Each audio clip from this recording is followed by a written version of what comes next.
Setelah kita semua melihat hasil dari video tersebut mengenai profil usaha dan cara proses pembuatan, selanjutnya adalah implementasi aksioma etika bisnis Islam dalam UMKM jamu tradisional.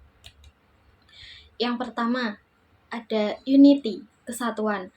Tidak ada pemisah antara Islam dengan ekonomi, politik, sosial, dan aspek lainnya. Yang pertama, itu tidak ada diskriminasi pada karyawan. Semua dianggap seperti keluarga sendiri. Yang kedua, menghindari praktek bisnis yang tidak etis, karena beliau sangat menjunjung tinggi citra tradisional. Yang ketiga, tidak menimbun harta dengan cara yang dilarang. Selanjutnya, dari keseimbangan atau equilibrium terkait dengan adil, yaitu manusia yang mampu menyelaraskan seluruh aspek dalam hidupnya. Tujuan dari setiap penjual adalah mencari profit atau keuntungan. Tetapi, pada penjualan jamu ini, beliau juga ingin masyarakat tetap mengonsumsi racikan dari bahan tradisional yang sangat baik khasiatnya. Kita semua tahu bahwa jamu itu merupakan obat tradisional. Selanjutnya ada kehendak bebas atau free will, kemampuan manusia untuk bertindak tanpa paksaan dari orang lain, karena manusia hanya tunduk kepada Allah. Penerapannya yaitu penjual mempunyai supplier khusus, yaitu pembeli yang mendirikan warung yang penjual story setiap hari atau pembeli tetap. Jadi beliau itu sebagai supplier atau penyetok barang mereka. Setiap hari beliau itu mengirim produk-produknya di warung-warung yang telah tetap kepada beliau. Selain pada warung-warung tersebut, karyawan beliau berkeliling untuk mencari pelanggan baru, seperti itu. Yang berikutnya ada tanggung jawab atau responsibility.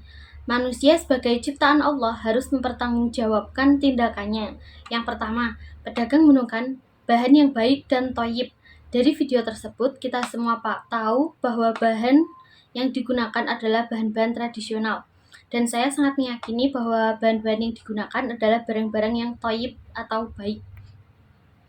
Yang kedua, untuk rimbah digunakan sebagai tambahan pakan ayam.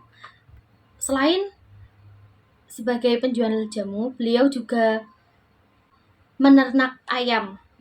Jadi, limbah-limbah tersebut digunakan untuk pakan ayamnya.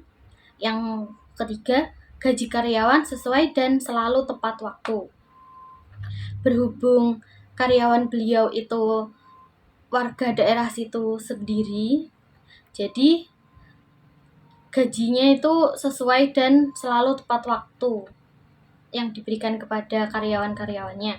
Selanjutnya, untuk kebersihan, kita semua sendiri bisa melihat dari video tersebut bahwa menurut saya kebersihan di tempat tersebut kurang sesuai, karena mungkin tempatnya yang kita bisa lihat berdekatan dengan pakan sapi, dan mungkin untuk peracikannya itu menggunakan tangan secara langsung ya. Yang berikutnya ada ihsan atau kebaikan, benevolence.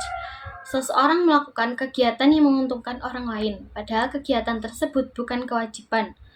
Yang pertama itu penjual sering memberikan pinjaman kepada masyarakat di sekitar, karena beliau itu berjualan jamu, itu menurut beliau adalah pekerjaan yang alhamdulillah, itu merupakan profit yang menguntungkan. Yang kedua, di saat ada customer yang membeli jamu di setiap hari Jumat, beliau itu memberikan kelipatan 2 setiap pembeli. Misalnya si A itu datang pertama, itu membeli 1. Jadi yang di bawah itu yang dikasihkan ke dia itu 2, dan sebaliknya. Sekian paparan materi dari saya. Ada kurang lebihnya saya minta maaf. Wassalamualaikum warahmatullahi wabarakatuh.